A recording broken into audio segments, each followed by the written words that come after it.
Hello everyone, तो कैसे हो सब लोग। तो आज हम स्टार्ट करेंगे class 12th physics chapter number 3 current electricity का लेक्चर नंबर 5। और इससे पहले मैंने 3rd चैप्टर और उससे पहले के 2 चैप्टर्स के सभी वीडियो लेक्चर्स अपलोड कर दिए हैं। लिंक सभी वीडियो लेक्चर्स की आपको नीचे डिस्क्रिप्शन में मिल जाएगी, आप जाके देखिए। स्टार्ट कीजिए आज का टॉपिक। और आज का जो हमारा टॉपिक है वो है हमारा temperature dependence of resistance and resistivity. कैसे टेम्परेचर में चेंज करने पर रेजिस्टेंस चेंज होगा। तो चलिए स्टार्ट करते हैं आज का टॉपिक। और इसमें temperature dependence of resistance and resistive पढ़ने से पहले हम पढ़ेंगे रेजिस्टेंस क्या होता है। तो रेजिस्टेंस मैं ऑलरेडी बता चुका हूं, तो फिर अगेन रिपीट कर रहा हूं। जो रेजिस्टेंस होता है, करंट जब फ्लो होता है किसी कंडक्टर में या किसी वायर से, तो वहां पर जो अपोजिशन ऑफ करंट होता है उसको हम क्या बोलते हैं, रेजिस्टेंस बोलते हैं। और रेजिस्टेंस को रिप्रेजेंट करते हैं आर से, और इसकी यूनिट क्या होती है, ओम होती है। ठीक है। अब इससे पहले मैंने जब डेरिवेशन ऑफ ओम्स लॉ कराया था लेक्चर नंबर 4 में, तो मैंने वहां पर तुम्हें रेजिस्टेंस का एक फॉर्मूला ड्राइव करके बताया था। R इक्वल टू क्या आता है हमारा ml/n/e² a इंटू क्या होता है टाउ। यहां से देखिए जो R है वो इनवर्सली प्रोपोर्शनल है किसके, टाउ के। बाकी को हम फिलहाल क्या मान लेते हैं, कांस्टेंट। जो R डिपेंड कर रहा है टाउ पर, यहाँ पर ये है होता है हमारा रिलैक्सेशन टाइम। ठीक है, रिलैक्सेशन टाइम होता है। और रिलैक्सेशन टाइम क्या होता है, तो रिलैक्सेशन टाइम क्या हुआ, the average time between 2 successive collision. एक इलेक्ट्रॉन आया, ठीक है, इससे कोलाइड करा, फिर गया, फिर कोई और इलेक्ट्रॉन आया, तो इस इलेक्ट्रॉन के साथ जो 2 सक्सेसिव कोलिजन हुए उसके बीच का जो एवरेज टाइम होगा उसको हम क्या बोलते हैं, रिलैक्सेशन टाइम। अब हम यहाँ पर बात करते हैं टेम्परेचर डिपेंडेंस का। फर्स्ट करते हैं फॉर कंडक्टर के लिए। फॉर किसके लिए, कंडक्टर के लिए। ठीक है भाई। तो कंडक्टर क्या होते हैं, तो कंडक्टर हमारे क्या, वैसे कॉपर हो गया, एजी हो गया, या सभी मेटल्स की बात करते हो तो मेटल्स हमारे क्या होता है, कंडक्टर्स होते हैं। और कंडक्टर्स में क्या होता है, हमारे नंबर ऑफ फ्री इलेक्ट्रॉन्स क्या होते हैं, बहुत ज्यादा होते हैं। ठीक है। तो ये हमारा एक कंडक्टर ड्रॉ कर दिया हमने, ये कंडक्टर हो गया, इसमें बहुत सारे क्या है, फ्री इलेक्ट्रॉन है। ठीक है। रूम टेम्परेचर की बात करते हैं, तो इस कंडक्टर में ये जो इलेक्ट्रॉन करते हैं रैंडम मोशन करते हैं। रैंडम मोशन से जो नेट करंट होता है वो क्या होता है, 0 होता है। ठीक है। अब अगर हम क्या करेंगे, रैंडम मोशन में ये बहुत ज्यादा सभी डायरेक्शन में कोलाइड करें तो नेट वेलोसिटी और नेट करंट क्या हो गया, 0 हो गया। अब हम क्या करेंगे, अगर इस कंडक्टर को हीट करेंगे, मतलब कि हीट करने का मतलब क्या हुआ, अगर हम इस कंडक्टर का टेम्परेचर बढ़ाएंगे तो टेम्परेचर बढ़ाने से जो इसके अंदर ये इलेक्ट्रॉन्स हैं, इन इलेक्ट्रॉन्स को जो काइनेटिक एनर्जी हो जाएगी वो क्या हो जाएगी, बढ़ जाएगी। बिकॉज हम हीट दे रहे हैं, तो हीट देने से इलेक्ट्रॉन को काइनेटिक एनर्जी मिलेगी, और काइनेटिक एनर्जी क्या हो जाएगी, उनकी इंक्रीज हो जाएगी। और काइनेटिक एनर्जी इंक्रीज होने से जो होगा उनका मोशन क्या हो जाएगा, बहुत फास्ट हो जाएगा, बहुत फास्टली करना स्टार्ट कर देंगे, मूव करना स्टार्ट करेंगे। अभी तक जो इलेक्ट्रॉन ऐसे स्लोली मूव कर रहे थे, अब वो इलेक्ट्रॉन सभी डायरेक्शन में करेंगे, फटाफट मूव करेंगे। ठीक है। जब वो इलेक्ट्रॉन रेगुलर सभी डायरेक्शन में फास्टली मूव कर रहे होंगे टेम्परेचर बढ़ाने से, तो क्या हो रहा होगा, जो अभी तक जब टेम्परेचर नहीं बढ़ाया था उससे पहले जो रिलैक्सेशन टाइम था, देखिए इलेक्ट्रॉन आया, गया, कोलाइड करा, फिर कोई और इलेक्ट्रॉन आया, इससे दोबारा कोलाइड करा, तो उस केस में रिलैक्सेशन टाइम हमारा क्या था, बहुत ज्यादा था। अब जैसे ही हमने टेम्परेचर बढ़ाया तो इलेक्ट्रॉन क्या होंगे, फास्टली मूव कर रहे होंगे, तो एक बार इलेक्ट्रॉन फास्टली कोलाइड करा, फिर जैसे ही गया दूसरे ने इससे कोलाइड करा, तो उस बीच में क्या हो, फास्टली मूव करने से वो क्या करेंगे, एक दूसरे से जल्दी जल्दी करेंगे, कोलाइड करेंगे। और कोलिजन जितना जल्दी होगा तो उनके बीच का रिलैक्सेशन टाइम भी हो जाएगा, कम हो जाएगा। बिकॉज इलेक्ट्रॉन अभी तक आराम से कोलाइड करा था, अब जल्दी जल्दी आगे इससे कोलिजन करेंगे, तो कोलिजन करने से उनका जो रिलैक्सेशन टाइम होगा, टाउ क्या हो जाएगा, टेम्परेचर इंक्रीज कर रिलैक्सेशन टाइम टाउ है वो क्या हो जाएगा हमारा, डिक्रीज जाएगा। होगा नहीं होगा, अभी तक आराम से जैसे टेम्परेचर बढ़ाया, काइनेटिक एनर्जी मिलेगी तो फास्टली मूव करके इससे कोलाइड करेंगे, तो उससे क्या होगा, टेम्परेचर बढ़ाने से रिलैक्सेशन टाइम अब क्या हो जाएगा हमारा, कम हो जाएगा। रिलैक्सेशन टाइम मतलब एवरेज टाइम बिटवीन 2 कोलिजन। अब कोलिजन का टाइम कम हो जाएगा, जल्दी जल्दी कोलाइड करेंगे, तो टेम्परेचर बढ़ाने से रिलैक्सेशन टाइम टाउ क्या हो गया हमारा, कम हो गया। और अगर टाउ कम होगा तो यहां देखिए, अगर टाउ कम होगा तो रेजिस्टेंस क्या हो जाएगा हमारा, इस रेजिस्टेंस क्या हो जाएगा हमारा, इंक्रीज हो जाएगा। मींस कंडक्टर के लिए, फॉर कंडक्टर की बात करें, क्या हो रहा है, टेम्परेचर जब हम बढ़ा रहे हैं तो टाउ रिलैक्सेशन टाइम क्या हो रहा है, डिक्रीज हो रहा है। और रिलैक्सेशन टाइम अगर डिक्रीज होगा तो रेजिस्टेंस क्या हो जाएगा उनके लिए, इंक्रीज हो जाएगा। ये केवल किसके लिए है, कंडक्टर के लिए, कि टेम्परेचर बढ़ाने पर कंडक्टर का रेजिस्टेंस क्या होता है, इंक्रीज होता है। रेजिस्टेंस होता है, रेजिस्टेंस और रो की बात करें, रेजिस्टेंस किस पे डिपेंड करता है, रो पर डिपेंड करता है। बिकॉज जो फॉर्मूला होता है R इक्वल टू क्या होता है, रो इंटू L/A, तो हम बोल सकते हैं कि R रो पे डिपेंड कर रहा है। मींस कि अगर टेम्परेचर बढ़ाने पर हमारा क्या हो रहा है, डिक्रीज हो रहा है, और रेजिस्टेंस क्या हो रहा है, इंक्रीज हो रहा है। किसके लिए, रेजिस्टेंस जो हो रहा है हमारा, तो सेम जो रेजिस्टिविटी है वो भी यही होगी। अब हम ग्राफ प्लॉट करते हैं, तो ग्राफ प्लॉट करेंगे, ये केवल कंडक्टर के लिए कर रहे हैं। इधर को रो और R का हो गया, ठीक है। इधर को हमारा क्या हो जाएगा, टेम्परेचर हो जाएगा, किसमें, केल्विन में ले सकते हैं, या डिग्री सेल्सियस इसमें लोगे। ठीक है। तो यहां पर क्या होगा, कंडक्टर में क्या हो रहा है, रेजिस्टिविटी और R की जो बात करें, रेजिस्टेंस की बात करें, टेम्परेचर बढ़ा रहे हैं तो काइनेटिक एनर्जी बढ़ रही है, तो कोलिजन का टाइम कम हो रहा है, फास्टली कोलाइड कर रहे हैं। रिलेक्शन टाइम कम होने का मतलब क्या हो रहा है, रेजिस्टेंस क्या हो रहा है उसका, इंक्रीज हो रहा है। तो इनका जो ग्राफ होगा कुछ ऐसे होता है, ऐसे कुछ रेगुलरली क्या करेगा, इंक्रीज करेगा, ठीक है। कभी कभी मतलब ये ग्राफ में थोड़ा सा यहाँ पर वेरिएशन हो सकता है, ठीक है, अलग अलग मेटल के लिए, बट मेनली जो ग्राफ होगा सीधे क्या होगा, ऐसे रेगुलर इंक्रीज करते जाएगा। किसके लिए है, केवल ये है केवल कंडक्टर के लिए। तो कंडक्टर में टेम्परेचर बढ़ाने से जो रेजिस्टेंस होता है, रेजिस्टेंस या रेजिस्टिविटी कंडक्टर के लिए क्या होती है, इंक्रीज होती है। तो नेक्स्ट हम देखेंगे टेम्परेचर डिपेंडेंस फॉर किसके लिए, फॉर सेमीकंडक्टर के लिए, ठीक है। तो सेमीकंडक्टर केस में जो हमारा रेजिस्टेंस R होता है वो डिपेंड करता है स्मॉल n पर भी डिपेंड करता है, नंबर डेंसिटी मतलब कि number of electron per unit volume बोलते हैं इसको, पर यूनिट वॉल्यूम में कितने नंबर ऑफ इलेक्ट्रॉन है उस पर भी डिपेंड करता है रेजिस्टेंस। किसके लिए, सेमीकंडक्टर के लिए केवल। But in case of conductor जो रेजिस्टेंस होता है वो केवल टाउ पे डिपेंड करता है, मतलब रिलेक्शन टाइम पे डिपेंड करता है। और सेकंड जो रेजिस्टेंस यहाँ पर R डिपेंड करता है वो 1/टाउ पे डिपेंड करता है, मतलब कि रिलैक्सेशन टाइम पे डिपेंड करता है, दोनों पर ही डिपेंड करता है, ठीक है।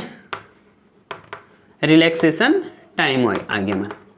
अब यहां पर क्या होता है, सेमीकंडक्टर के जो एग्जांपल होता है हमारे, सेमीकंडक्टर से क्या हुए, जिनकी कंडक्टिविटी इंसुलेटर और कंडक्टर दोनों के बीच में लाई करते हैं उनको हम सेमीकंडक्टर बोलते हैं। जैसे एग्जांपल हो गए सिलिकॉन और जर्मेनियम, ठीक है।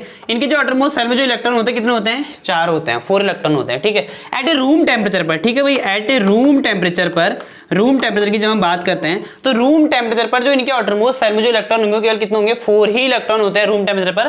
तो रूम टेम्परेचर पर इनके पास जो नंबर ऑफ इलेक्ट्रॉन होते हैं बहुत कम होते हैं। मैंने बोला ना इनके अटरमोस्ट सेल में केवल 4 ही इलेक्ट्रॉन होते हैं नॉर्मली, ठीक है। तो रूम टेम्परेचर पर इनके पास जो नंबर ऑफ इलेक्ट्रॉन होंगे क्या होंगे, बहुत कम होंगे, approx negligible number of electron होते हैं, मतलब चार्ज कैरियर होते हैं सेमीकंडक्टर में रूम टेम्परेचर पर नॉर्मली वो बहुत कम होता है, अप्रॉक्स नेग्लिजिबल होंगे। तो अगर नंबर डेंसिटी बहुत कम होगी तो रेजिस्टेंस क्या हो जाएगा इनका, बहुत ज्यादा होगा। तो सेमीकंडक्टर हमारे रूम टेम्परेचर पर किसकी तरह बिहेव करते हैं, इंसुलेटर की तरह बिहेव करते हैं, मतलब रूम टेम्परेचर पर उनका रेजिस्टेंस बहुत ज्यादा बढ़ जाएगा, मींस कि इंसुलेटर होंगे, ठीक है। नाउ अगर अब हम टेम्परेचर बढ़ाते हैं, ठीक है, अब अगर हम टेम्परेचर बढ़ाते हैं सेमीकंडक्टर में, तो जैसे ही हम सेमीकंडक्टर में टेम्परेचर को बढ़ाएंगे तो वहां पर क्या होगा कि जो उनके कोवेलेंट बॉन्ड होगा, टेम्परेचर बढ़ाएंगे हम धीरे धीरे तो क्या होगा, धीरे धीरे जो सेमीकंडक्टर के बीच में जो कोवेलेंट बॉन्ड होगा, कोवेलेंट बॉन्ड क्या हो जाएगा सेमीकंडक्टर के बीच का, वो क्या हो जाएगा हमारा कोवेलेंट बॉन्ड सेमीकंडक्टर के बीच का, वो क्या हो जाएगा हमारा ब्रेक हो जाएगा। टेम्परेचर बढ़ाने से सेमीकंडक्टर के बीच में जो कोवेलेंट बॉन्ड होगा जिससे एक दूसरे से कनेक्टेड होंगे, तो वो जो कोवेलेंट बॉन्ड होगा वो क्या हो जाएगा, टेम्परेचर बढ़ाने से क्या हो जाएगा, ब्रेक हो जाएगा। जैसे ही कोवेलेंट बॉन्ड ब्रेक होगा तो कोवेलेंट बॉन्ड हमारे क्या होते हैं, इलेक्ट्रॉन्स हमारे प्रेजेंट रहता है ऑलरेडी वहां पर। तो कोवेलेंट बॉन्ड जैसे ही ब्रेक होगा तो वहां पर इसके जो चार्ज कैरियर होंगे, जो सेमीकंडक्टर हमारे चार्ज कैरियर हैं, वो क्या हो जाएंगे, बहुत सारे क्या हो जाएंगे, इंक्रीज हो जाएंगे। बिकॉज जितने ज्यादा कोवेलेंट बॉन्ड ब्रेक होंगे उतने ज्यादा इलेक्ट्रॉन होल पेयर क्या होंगे यहाँ पर हमारे लिबरेट होंगे, उतने ज्यादा निकलेंगे, उस केस में उतने ज्यादा फ्री होंगे। तो जितने ज्यादा टेम्परेचर बढ़ाओगे, रेगुलर अगर हम टेम्परेचर बढ़ाते जाएंगे, टेम्परेचर को हम अगर रेगुलर बढ़ाते जाएंगे तो कोवेलेंट बॉन्ड भी क्या होंगे, रेगुलर ब्रेक होते जाएंगे। जितने ज्यादा कोवेलेंट बॉन्ड ब्रेक होंगे उतने ज्यादा इलेक्ट्रॉन होल पेयर हमारे क्या होंगे यहाँ पर फ्री होंगे, ठीक है। तो जिससे हमारा जो क्या होगा, चार्ज कैरियर क्या हो जाएंगे हमारे बहुत सारे बढ़ जाएंगे। मींस की जो हमारी एन की वैल्यू है, number of electron per unit volume क्या हो जाएंगे हमारे बहुत सारे बढ़ जाएंगे। अगर number of electron per unit volume अगर हमारे बढ़ेंगे तो नंबर ऑफ इलेक्ट्रॉन अगर हमारे यहाँ से बढ़ेंगे तो रेजिस्टेंस क्या हो जाएगा, इसके लिए हमारा रेजिस्टेंस क्या हो जाएगा, डिक्रीज हो जाएगा। मींस इन सेमीकंडक्टर में क्या होता है कि जब हम टेम्परेचर बढ़ाएंगे तो नंबर ऑफ जो इलेक्ट्रॉन है हमारे, नंबर ऑफ इलेक्ट्रॉन क्या हो जाएंगे हमारे बढ़ जाएंगे, ठीक है, पर यूनिट वॉल्यूम में, जिससे रेजिस्टेंस क्या हो जाएगा हमारा डिक्रीज हो जाएगा। ये किसके लिए है, केवल सेमीकंडक्टर के लिए होता है, ठीक है। तो मेन जो हमारा सेमीकंडक्टर जो कंसेप्ट होता है यही होता है कि टेम्परेचर बढ़ाने से कोवेलेंट बॉन्ड ब्रेक हो जाएगा सेमीकंडक्टर का, और कोवेलेंट बॉन्ड ब्रेक होने से इलेक्ट्रॉन होल पेयर बहुत सारे क्या हो जाएंगे, फ्री हो जाएंगे, जिससे उसकी कंडक्टिविटी बहुत ज्यादा बढ़ जाएगी। और कंडक्टिविटी अगर बढ़ेगी तो उसकी रेजिस्टिविटी आर क्या हो जाएगी, डिक्रीज हो जाएगी। आर अगर कम होगा तो रो भी क्या हो जाएगा हमारा कम हो जाएगा, बिकॉज जो रो होता है वो इनवर्सली प्रोपोर्शनल होता है किसके, 1/कंडक्टिविटी की, ठीक है भाई। हम ग्राफ प्लॉट करते हैं सेमीकंडक्टर के लिए ग्राफ, ठीक है। किसके लिए, सेमीकंडक्टर ग्राफ ड्रॉ करें, सेमीकंडक्टर ग्राफ भाई, टेम्परेचर वर्सेस इधर को हमारा टेम्परेचर हो गया, किसमें केल्विन में बोल सकते हैं, डिग्री सेल्सियस में बोल सकते हैं टेम्परेचर। यहाँ को क्या हो जाएगा हमारा रो, या इधर क्या हो जाएगा आर, ठीक है। तो देखिए भाई सेमीकंडक्टर में क्या हो रहा है, टेम्परेचर बढ़ाने से रेजिस्टेंस क्या हो रहा है, डिक्रीज हो रहा है। तो जब हम टेम्परेचर को बढ़ा रहे हैं तो रेजिस्टेंस क्या होगा, डिक्रीज। तो ये ऐसा कुछ जाएगा, देखिए टेम्परेचर जितना बढ़ रहा है, देखिए टेम्परेचर जितना बढ़ रहा है रेजिस्टेंस क्या हो रहा है, रेगुलर डिक्रीज हो रहा है। तो टेम्परेचर बढ़ाने से, टेम्परेचर जब हमने बढ़ाया किसमें, सेमीकंडक्टर में, रेजिस्टेंस क्या हुआ, डिक्रीज हुआ। रेजिस्टेंस अगर डिक्रीज होगा तो रेजिस्टिविटी भी क्या हो जाएगी हमारी, डिक्रीज हो जाएगी। ऐसा केवल किसके लिए होगा, सेमीकंडक्टर के लिए, ठीक है भाई। तो थर्ड जो हम डिपेंडेंस ऑफ टेम्परेचर दिखाएंगे, किसका दिखाएंगे, एलॉय का। और एलॉय में भी हम कुछ स्पेसिफिक टाइप ऑफ एलॉय लेंगे। तो इसमें हम लेंगे पहला मैंगनीन, मैंगनीन हो गया, कॉन्स्टेंटन,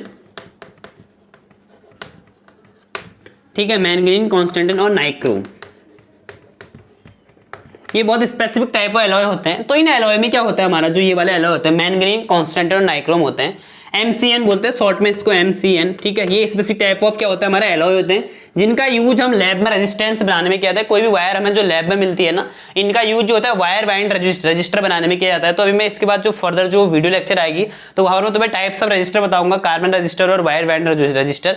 तो जो वायर बाइंड रजिस्टर होते हैं ना, तो वो इसी के बने होते हैं, मैंगनीन, कॉन्स्टेंटन और नाइक्रोम के, ठीक है। ये क्यों बनाए जाते हैं, बिकॉज यहाँ पर जो कुछ एलॉय होते हैं ना, इन एलॉय में अगर हम टेम्परेचर बढ़ाते भी है ना इन एलॉय के लिए, तो इनके रेजिस्टेंस में बहुत ही कम इफेक्ट पड़ता है। मतलब मैं बोल सकता हूँ कि अप्रॉक्स नेग्लिजिबल इफेक्ट पड़ता है, नेग्लिजिबल इफेक्ट पड़ता है। तुम टेम्परेचर को बढ़ा लो या इंक्रीज कर लो या डिक्रीज कर लो, तो जब हम टेम्परेचर बढ़ाते हैं, इंक्रीज करते हैं या डिक्रीज करते हैं व्हाटएवर, तो इनके रेजिस्टेंस में ना बहुत कम इफेक्ट पड़ता है, मतलब अप्रोक्स नेग्लिजिबल पड़ता है। बिकॉज जो एलॉय होता है वो किससे बने होता है, मेटल से भी तो बने ही होते हैं जो एलॉय से होते हैं हमारे, तो इफेक्ट पड़ता है एलॉय के उस पर। लेकिन टेम्परेचर के इंक्रीज करने और डिक्रीज करने से इनके जो रेजिस्टेंस है वो बहुत कम इफेक्ट पड़ता है कुछ एलॉय के लिए, और वो एलॉय है हमारे मैंगनीन, कॉन्स्टेंटन और नाइक्रोम के लिए। तो इसलिए जो हमारे लैब्स होता है, जो स्कूल में हमारे लैब होंगे प्रैक्टिकल लैब में, तो वहां पर जो हमारे पास रजिस्टर्स का जब यूज करते हैं वो मैंगनीन, कॉन्स्टेंटन और नाइक्रोम के क्यों बने होते हैं, बिकॉज हमें वहां पर कुछ ऐसे रेजिस्टेंस चाहिए होंगे ना जिस पर टेम्परेचर हम बढ़ाएंगे तो उसके ज्यादा रेजिस्टिविटी पे ज्यादा इफेक्ट ना पड़े, रेजिस्टेंस पे ज्यादा इफेक्ट ना पड़े। तो ये वो एलॉय होते हैं जिन पे टेम्परेचर बढ़ाने पर कोई ज्यादा इफेक्ट नहीं पड़ता इनके रेजिस्टेंस पर। किसके लिए, केवल एलॉय के लिए है। और वो एलॉय कौन कौन से, मैंगनीन, कॉन्स्टेंटन और नाइक्रोम पर। अगर मैं इसके लिए टेम्परेचर रेजिस्टिविटी का ग्राफ अगर हम ड्रॉ करेंगे तो इसका जो ग्राफ आता है, ये इधर को हो गया हमारा टेम्परेचर, ठीक है, इधर को हो गया हमारा रो और क्या हो गया आर, ठीक है, रो और आर हो गया इधर को। अब होता क्या है कि इनके टेम्परेचर बढ़ाने पर बहुत ज्यादा इफेक्ट नहीं पड़ता, तो इनका जो ग्राफ आएगा कुछ ऐसा आता है, बस हल्का सा वेरिएशन होता है, बिकॉज बने तो ये मेटल से ही होते हैं, तो वेरिएशन होता है लेकिन बहुत कम होता है रेजिस्टेंस में, वो अप्रोक्स नेग्लिजिबल मानते हैं, ठीक है। तो ये कुछ एलॉय के लिए हो गया, मैंगनीन, कॉन्स्टेंटन और नाइक्रोम के लिए, ओके। तो अब हम आगे जो करेंगे, हम इसका टेम्परेचर कोफिशिएंट का फॉर्मूला ड्राइव करेंगे।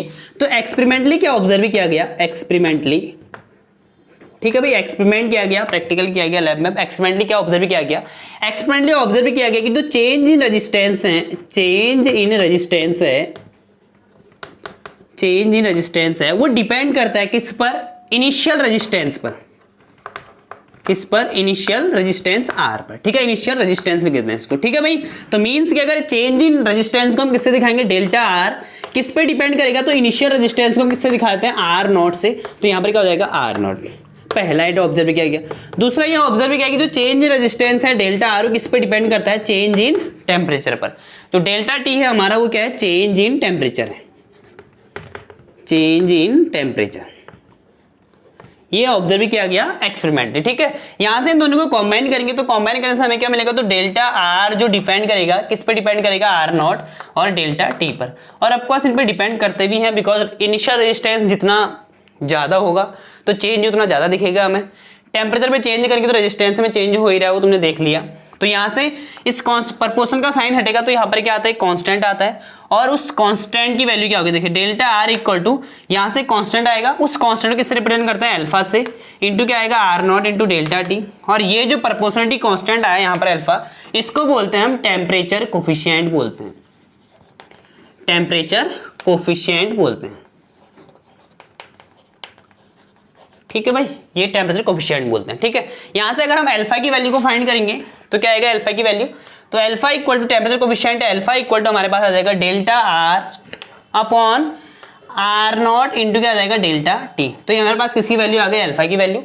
इसकी जो यूनिट होगी, देखिए अल्फा की जो यूनिट होगी, यहाँ पर ऊपर आर है तो क्या हो जाएगा, ओम, नीचे भी क्या है, आर नॉट है तो इसकी भी क्या हो जाएगी, ओम। ये इनिशियल रेजिस्टेंस है, डेल्टा टी है टेम्परेचर, तो टेम्परेचर को अगर हम केल्विन लिखते तो केल्विन हो जाएगा, इससे कैंसिल हो जाएगा, तो यहाँ पर क्या आ जाएगा, केल्विन इनवर्स आ जाएगा। अगर डिग्री सेल्सियस में निकाल रहे हो तो यहाँ पर लिख सकते हैं कि डिग्री सेल्सियस इनवर्स लिखेंगे, किसकी यूनिट हो गई, ये अल्फा की, ठीक है। तो ये अल्फा क्या है, हमारा टेम्परेचर कोफिशिएंट है। न्यूमेरिकल्स में हमसे क्या बोला जाता है कि जो टेम्परेचर कोफिशिएंट है उसकी वैल्यू फाइंड कीजिए। अगर हमें चेंज इन रेजिस्टेंस दिया है, इनिशियल रेजिस्टेंस दिया और डेल्टा टी दिया है। अब यहाँ पर देखिए स्पेशल केस करते हैं, ठीक है, न्यूमेरिकल्स आते हैं इस एग्जाम में।